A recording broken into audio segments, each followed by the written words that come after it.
What compels someone who is already unimaginably wealthy to accumulate more? When is enough truly enough? And why does that line keep shifting for people?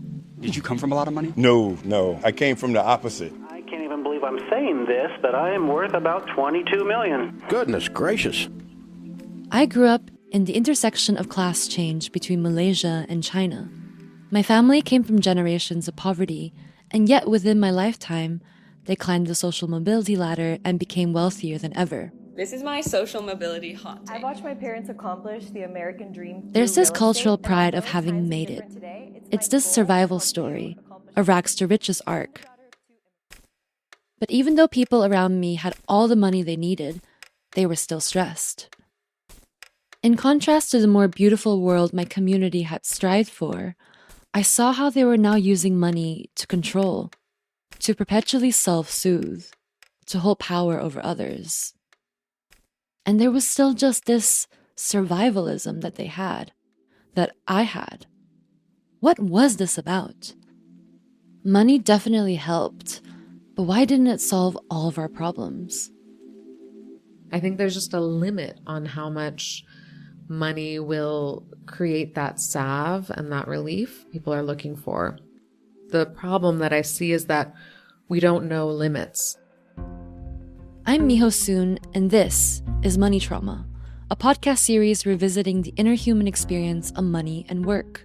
I can have a client who has $40 million and is really stressed about money. If you keep getting accustomed to a fancier and fancier lifestyle, that number is just going to keep growing. In this episode, I'll be exploring the sometimes invisible culture and norms surrounding the wealthy. I'll be asking, what are the forces that keep the wealthy isolated and their wealth from trickling down? What role does fear play in all of this? While we explore the psychology of the rich, we'll also hold the question of how things could be different. While the richest 1% continue to control the direction of our world, massively abusing their power. Wealthy individuals, tech leaders, finance leaders, politicians, having emails about wanting to go to Epstein's island, knowing that Epstein was a pedophile. This is just one big billionaires boys club. Peter Thiel, probably one of the most powerful names that doesn't get enough credit. Donald Trump is threatening to steal Greenland. Silicon Valley billionaires wants to build a weird new tech city there. This is a conversation we really need to have, especially now. But where could we even begin to imagine what to do differently? Our first guest, Iris Brilliant, is a wealth coach who helps wealthy individuals assess their emotional relationship to their money. I come from new money, so I come from a family that had not really absorbed and integrated all of the norms of being a wealthy white family in the US who had access to wealth from the time I was 1 through the tech industry. And I went to incredibly elite, really competitive, really superficial schools growing up, which we can refer to as affluent culture. But what is affluent culture, and who belongs to it? What I've commonly heard speaking to people who have millions is that there's always someone richer. Yes, they have money, but they're not the 0.001%. Yes, they're rich, but they're not a billionaire. It's so easy to relativize this, to draw arbitrary boundaries, so let's set the record straight. In the US, you belong to the 1% when you have more than 5.3 million US dollars. In Germany, it's when your wealth exceeds 3.4 million. In China, it's 1 million. In Nigeria, it's $70,000. But you don't have to have that exact amount of money to be able to relate to the culture that's formed around it. When I say affluent culture, I mean private schools, private universities. I mean, we can say, golf clubs, country clubs. We can also just say, living in an expensive town. Affluent culture looks different in each context. The newly affluent in Shanghai might have a big spending culture, different to the elite in London. Hip-hop artists might rap frequently about starting from the bottom, now we're here. Families who've had wealth for generations might have developed cultures of secrecy, to hide and maintain their money. But one common pattern amongst all of these cultures is the prioritization of the external. In other words, how you present yourself. Tends to be really focused on your external and not on your internal. Are you on a very specific trajectory towards getting into the really elite high school to then get into the really elite university to then get some type of high-paying job? And for me, especially as like a more sensitive, artistic, emotional person, I felt this deep sense of emptiness and loneliness and confusion growing up about why no one was interested in my internal world. I felt like I was constantly performing and I was being asked to constantly perform, which is really confusing. Iris didn't like the sense of performance and fakeness she felt growing up around affluent culture. But she also experienced something else early on, which disillusioned her to the benefits of holding excess wealth and what that wealth could actually achieve. My brother died of cancer, a really rare form of cancer, when he was 26. He did everything right. He got all A's. He went to an Ivy League university. He did everything right in terms of the rules of affluent culture, and then he died. We had the best healthcare in the world. And it didn't stop him from dying. And that might be obvious to most people, but to me, it was earth-shattering. Because I thought he couldn't die because we were rich. And there's nothing that my parents could have done to have prevented that financially. Iris left home, went to university, and began forming her own friendships outside of affluent culture, increasingly moving to more leftist political spaces. And so it wasn't until I went to university that I was able to really form a community of my choosing. I also, in college, got to develop my politics and learn about capitalism, white supremacy, feminism, all of these things. And so through that, I got very, very politicized. After college, I inherited money from my mom's uncle kind of unexpectedly. I was like, okay, this money is now in my name. It's in these horrible stocks. It's in Exxon. It's in, weaponry, all of this stuff I'm really opposed to. So I joined Resource Generation to get help. The organization Iris joined is called Resource Generation. It's a very unlikely group of people. An organization made out of young people with wealth or class privilege who are committed to giving away their wealth. Some might call us class traders.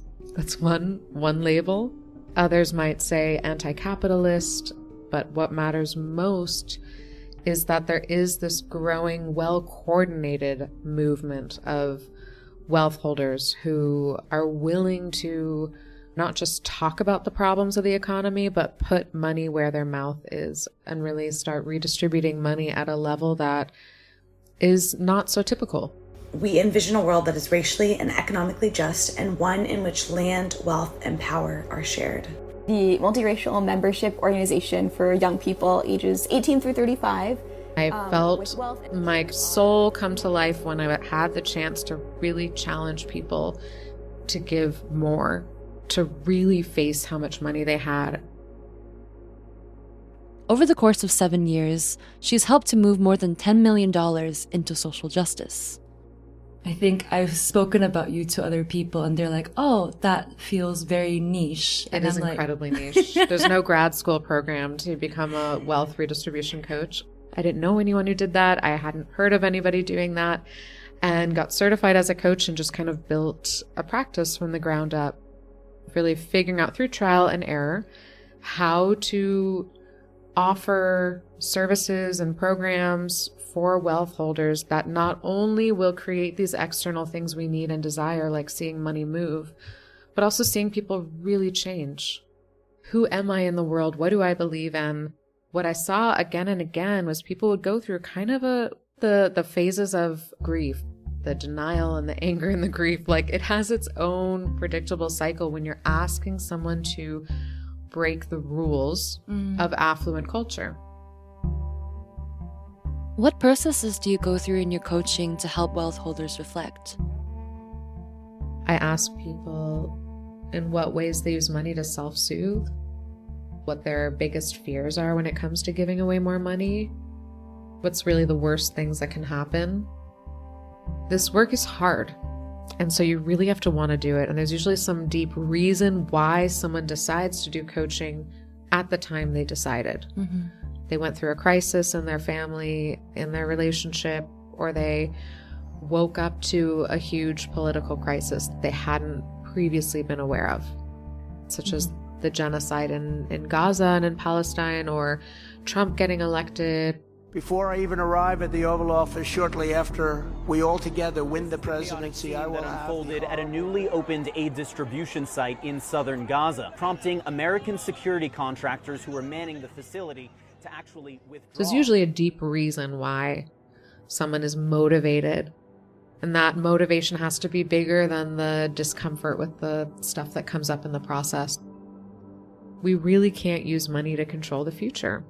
There will be days you wish you had more money or less, but I don't think anybody needs tens of millions of dollars to function in this world. No one needs tens of millions of dollars, but Iris acknowledges that the process of giving money away can be really hard and emotional. I was curious about why. What prevents people from giving away their money even when they have more than enough? So mistrust is an important part of the fortress of what keeps our wealth, keeps us from having to share our money. It's quite hard to accumulate and keep tons and tons and tons of money if you trust everybody. If I really open myself up to trusting everyone, and then someone fundraises me, or, I start making more and more friendships with working class people, with people in poverty, because my heart is that open, and eventually people want to start sharing resources because there's trust there, there's mutuality, I'm not going to stay wealthy. And so mistrust is an important part of the fortress. The very wealthy can and do experience scarcity. They may constantly feel like they don't have enough time despite having abundant resources because of a relentless pursuit of productivity. There's always more that could be done with a spare $500K or $1 million, which needs to be well invested in. Think of all the continued growth that could service. And it's not just individual psychologies that encourage this. Another thing that Iris mentions is the fact that financial advisors use fear-mongering tactics to encourage the wealthy to cling onto their money. And they do this because it's their business model. Not only do you need to keep this $1 million, but you also need to think about your kids. Miho says, I don't even have kids. Well, you might one day, right? Miho's like, I haven't made a decision about if I want kids. Well, what if you one day want to have kids? And then what if those kids are born with really expensive disabilities? And what if one of them wants to go to a fancy music school? You need to account for that. You need to account for that. There's also the whole wealth defense industry. I have so many clients where they literally cannot give away their money because they legally can't. Because of the structures of their trust fund not legally having decision-making power over their assets. And this is how this industry thrives, by focusing attention on hypothetical risks and worst-case scenarios. Add to that the legal structures that Iris describes, which can prevent people who keep their money in trust funds from using it in the ways they later want to use it. And all of this fear and control, are an emotional mortar in the fortress walls, keeping wealth locked in and everyone else locked out. And fear and control also feed emotional immaturity. I think that wealth can exacerbate emotional immaturity because, first of all, a lot of wealthy people are only surrounded by people who they basically employ.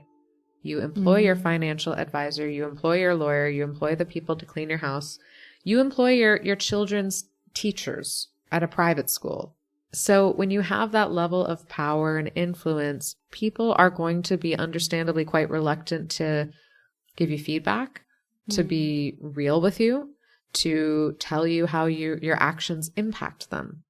Because so many of us are taught to put a fake smile on our face around wealth holders, around donors, to keep them happy, to keep their money flowing. Mm. And it's really unfortunate, even though, again, I understand why, but it's unfortunate because then you're just in such a skewed world. You can probably tell it's kind of fake, but you don't really know why. People are walking on eggshells around you and tiptoeing around you. That could create a lot of emptiness and loneliness and confusion, but it also just makes you live on like an emotional island. And this emotional stuntedness can then get passed down, just like inherited wealth, from one generation to the next. My parents used money in most ways to figure out how to get us to do what they wanted us to do without taking the time to really explain why these things mattered, why the rules mattered, why they wanted us to do X, Y, and Z. Instead, they would literally bribe us to do chores. If you're paid to do chores as a child, you grow up expecting to be paid every time you lift your finger. That's not healthy. Yeah. You're less functional. And that creates a lot of the problems that we see. This other piece of being able to pay your way out of any problem means that you can engineer your life to always be comfortable. And it's really in our most uncomfortable moments that we have to dig deep and find your character. The ways in which I've grown the most emotionally, of course, yes, shout out to therapy and all healing modalities, but has also been through really close romantic relationships and friendships where I've made mistakes and people have told me about the mistakes I've made and how it impacted them. Those are the most accelerated times of personal growth for me. So I think I'm lucky in the sense that I've had a lot of close friendships and close friendships across class. But for those who aren't able to, for whatever reason, you just lose a lot of information and you lose opportunities for growth. You know, I had a close friend once tell me, and this is a friend of mine who I went on a lot of painful and important and transformative journeys around class and money with. She once told me in a really intimate conversation, like, I want your money. And no one had ever said that to me point blank. And of course it was hard to hear, but I was also like, of course you do. Yeah. Like, you have $100,000 of debt, school debt, which is so messed up. You don't have family wealth. Of course you want my money. But I think it takes a lot of courage to say that. So I first just want to say, I think in close, trusting relationships, it's important to name these power differences. Let's say you're in a relationship and you and your partner can't afford to live the type of lifestyle you want to live. If you have enough money, you could just say, you know what, I'm just going to pay for everything. And then we never have to have this conversation again. Instead of working on compromise and figuring out a budget together and like digging really into, okay, well then what can I live without to meet my partner's needs? And in the short term, it creates more comfort and ease. But in the long term, you're missing out on these really important times of figuring out who you are. And the last thing I'll say is, like, it's not that wealthy people are necessarily more often emotionally immature than others. It's just that when we are emotionally immature or stunted, we harm so many more people because we have so much power. Let's say I'm a major donor at an organization that really relies on my funding. And let's say I have one uncomfortable experience at that organization. If I don't have the emotional skills to work through that and continue to give, I might just disappear and ghost them. Yeah. And that then can destroy an organization and destroy, 20 people work there. This is people's livelihoods. Iris's work centers emotional literacy, teaching people to show up and have hard conversations. This is particularly important in the context of affluent culture. Studies from the London School of Economics and York St. John University have shown that children from affluent families are highly likely to experience emotional neglect. These children are also likely to feel pressure from stringent academic and social expectations, leading sometimes to similar problems, usually found in working-class families straddling the poverty line: high substance abuse, anxiety, and depression. When dynamics like this are present, it's not just emotional immaturity that gets exacerbated or passed down, it's also the wounds and the trauma. Studies also note how the presence of apparent mental illness and domestic violence are more likely to be hidden in wealthier families, where social work interventions struggle to reach. Ironically, at least two of the billionaires we hear a lot about today, Donald Trump and Elon Musk, experienced similar emotional adversities, despite coming from wealthy families. Well, I guess they're bad people.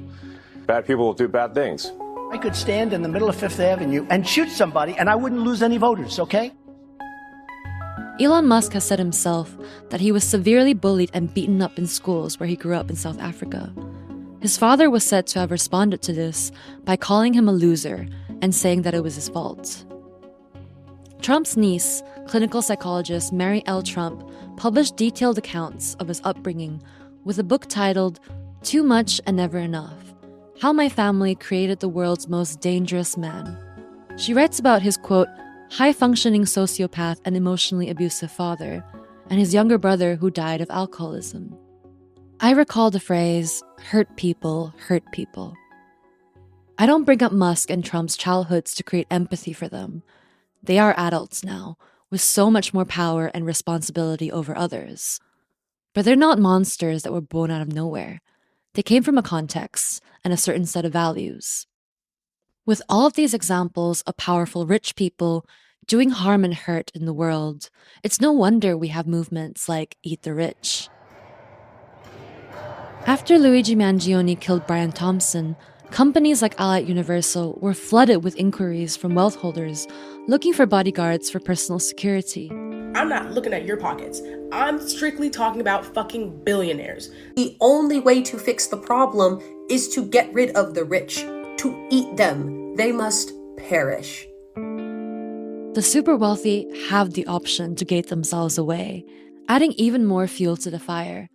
And so it makes sense that there's this righteous class anger towards the very rich, whether it's for their terrible selfish behavior or the systemic violence they cause to society. The richest 1% have more wealth than the bottom 95% of the world's population put together. Which brings me to my next guest, Jake Heyman. If you are dropped into a society where there's a few people with a load of financial wealth, power, everything else, and there's a large number of people who are really struggling and there's environmental breakdown, there is a case on an individualistic basis. You're going to want as much money as possible in order to pay for your private army and your land and your gates and your everything, because society is not going to tolerate you. Jake Heyman is a co-founder of movements such as the Good Ancestor Movement and the Progressive Advisors Network. Having spent more than 20 years working with wealthy families and uncovering the industries and legal systems that prevent wealth redistribution, Jake finds nailing down the narratives this industry reinforces extremely important. Once you have huge amounts of money, the common logic is that that money should be treated above and beyond what someone in the typical circumstance would do with it, either serve its growth or help it fulfill its financial potential, stop the risk of it being lost in a bank collapse. You end up with a load of people around you who are ostensibly in service of you, but really in service of growing your wealth. Jake calls this industry the wealth defense industry, a term coined by Chuck Collins, a wealth inheritor who became very critical of the industry and wrote a book about it. The very wealthy, people with like 30 million or more, have a lot of tools at their disposal to hide wealth, minimize their taxes, and essentially another set of rules when it comes to managing and maintaining their wealth. He describes it as, quote, an army of lawyers, consultants, accountants, and more who get paid millions to help their clients hide trillions. They specialize in using things like trusts, tax loopholes, offshore corporations, and foundations to not only help reduce taxes, but to protect the wealthy from paying their debts, to help them avoid regulation, all in service of them growing their wealth as much as possible. Jake says their tactics end up isolating the wealthy, but also creating a facade of goodness around them. They don't want you going to the ball game or the concert or the art museum with everyone else. They want you to come to the special opening night of the art museum, which is just with the rich people, and they want you to be in a box at the ball game.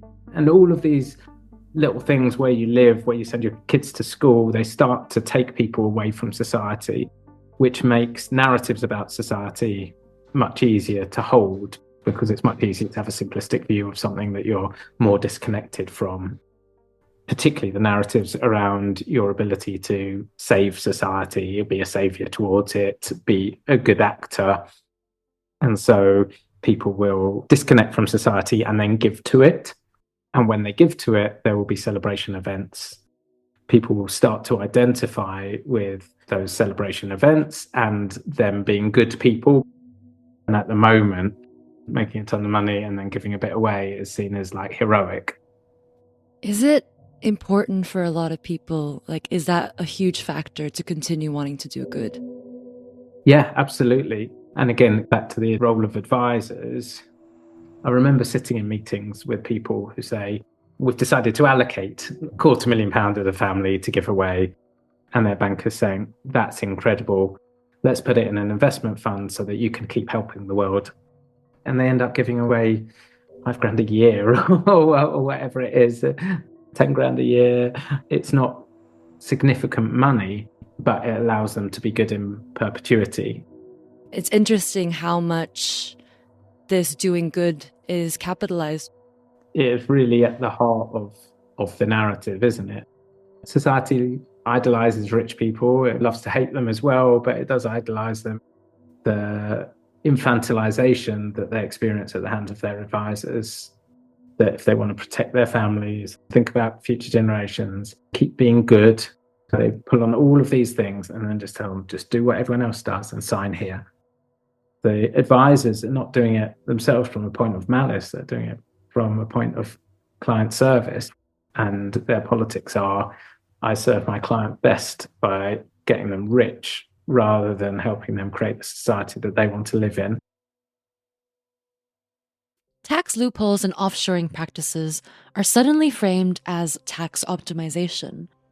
Stock and asset speculation are framed as social investments. And as Jake mentioned, a tiny portion of money being given away to charity and other such good causes, despite often being to the tax benefit of the rich, enables them to continue a self and outward perception of being heroic. When rich people don't pay their taxes at the rates that is expected of them and is intended for them, what happens?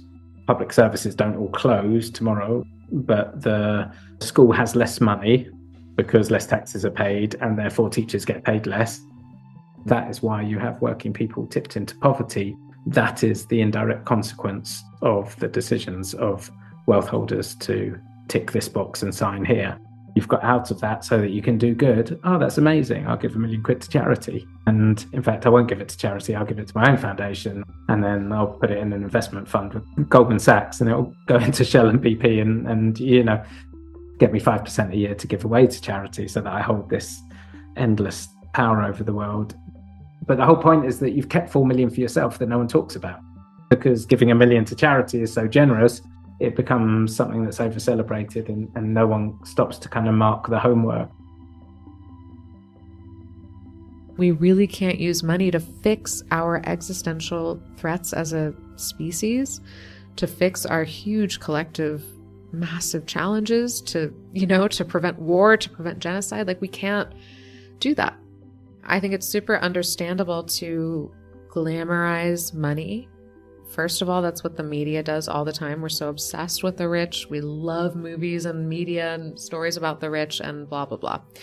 I also think if you've been shaped by a life of scarcity and material struggle, of course, I understand how you would see money as an escape out of that suffering and a move towards stability, towards belonging, towards finally getting to rest, towards pursuing your passions and not worrying for your everyday safety and survival. I think there's just a limit on how much money will create that salve and that relief that people are looking for. So I understand it's great to have a goal of wanting financial security, and that is healing, to recover from debt, to change how we relate to money. I understand all of that. I just think you might get disappointed if you don't have an end number and if you're not simultaneously doing that deeper healing work. There is a limit to what money can do, and the super wealthy are stretching the boundaries of those limits. A study by Daniel Kahneman and Angus Dion stated that well-being does increase with income, but after a certain amount, it plateaus and has no impact at all. Ultimately, it is clear that money is vital for a good life. It is undeniably important, but it is not a marker of personal value or a substitute for true holistic well-being.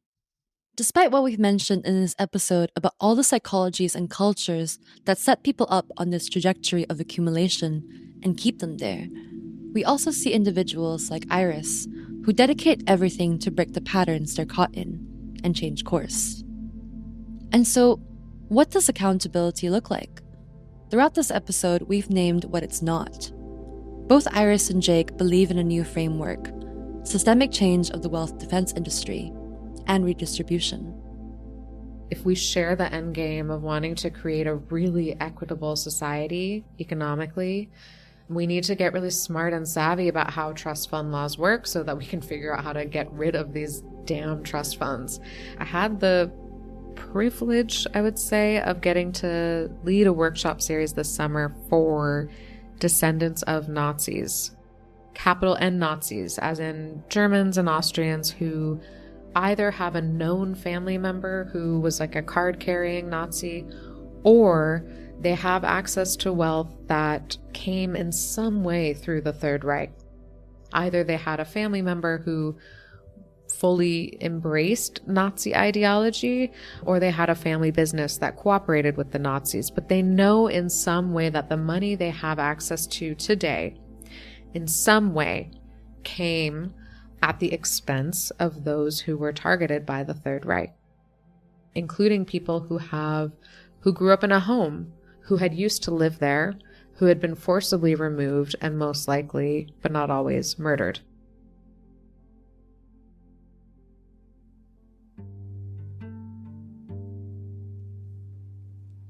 Journalist David de Jong cited how the richest dynasties in Germany who directly profited from slave labor remained wealthy even after World War II. They were not asked to uphold responsibility in the most concrete way possible, to look at how they accumulated power, to critically assess ownership, and to give away money. Today, reparation movements all over the world are calling for this, whether it's about colonialism or genocide. Very few wealth holders have engaged in any formal reparation processes connected to their wealth. Never again is a big slogan in Germany, one that many activists criticize have failed due to Germany's gaps in actually ensuring non-repetition. The most recent critique has been towards their near unconditional support of Israel and their genocide of Palestinians. This intersection is something that Iris also works in.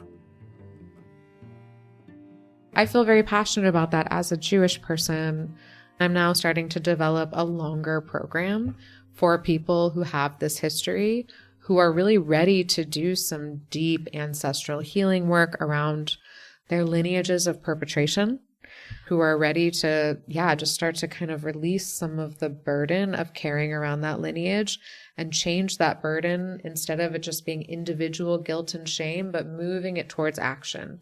Moving it towards, let's start funding Palestinian and Jewish solidarity work. Let's start funding mutual aid.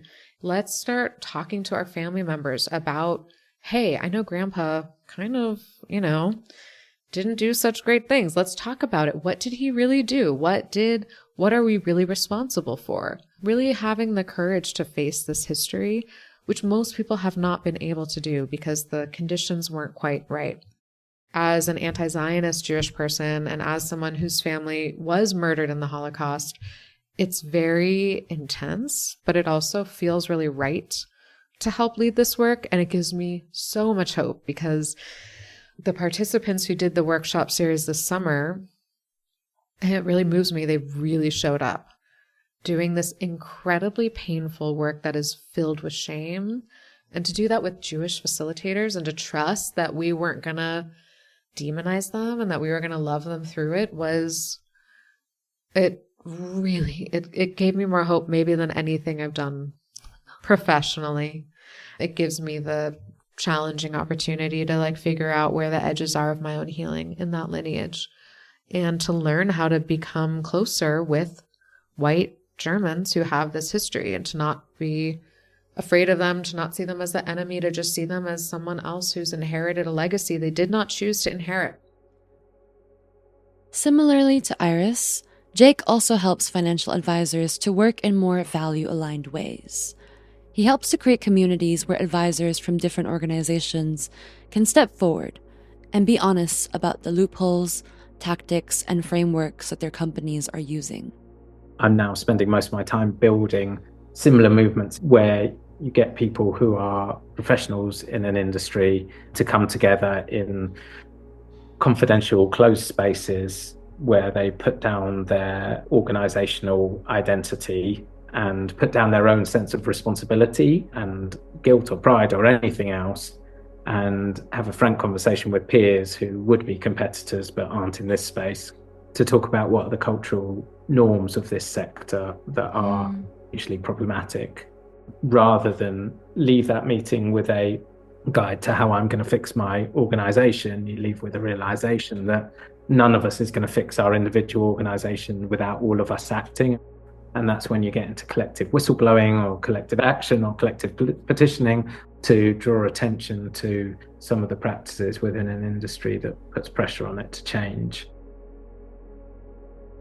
On one hand, it makes total sense to me that the solution to these problems that we've spoken about in this episode of wealth protectionism and emotional blockers, that this might be solved through a radical healing approach.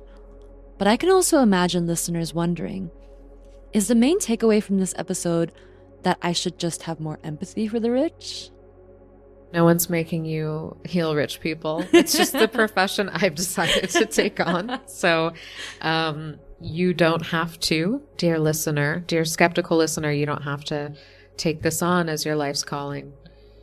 I think it's easier for me to do because I share the experience. It's not like so painful for me because of my own privilege. It sets me up to do this work in a way where I can feel, anchored. I also think the work that I do is really hopeful because I don't think I've ever had a client not increase their giving at the end of our work together. Most clients end up tripling, quadrupling, like massively increasing their giving. And I also see clients leaving our work just so much more confident and grounded and clear and capable of thoughtfully and with humility participating in cross-class community, capable of forging really long-lasting friendships that can repair conflicts. The wealthy are causing huge problems. So I think class rage is a really important kind of dignifying thing to hold space for. I just don't want the strategy to end there. Can we channel that sacred rage at how badly treated the majority of the world is for the benefit of very few towards systems? We shouldn't have systems that allow people to get this wealthy in the first place.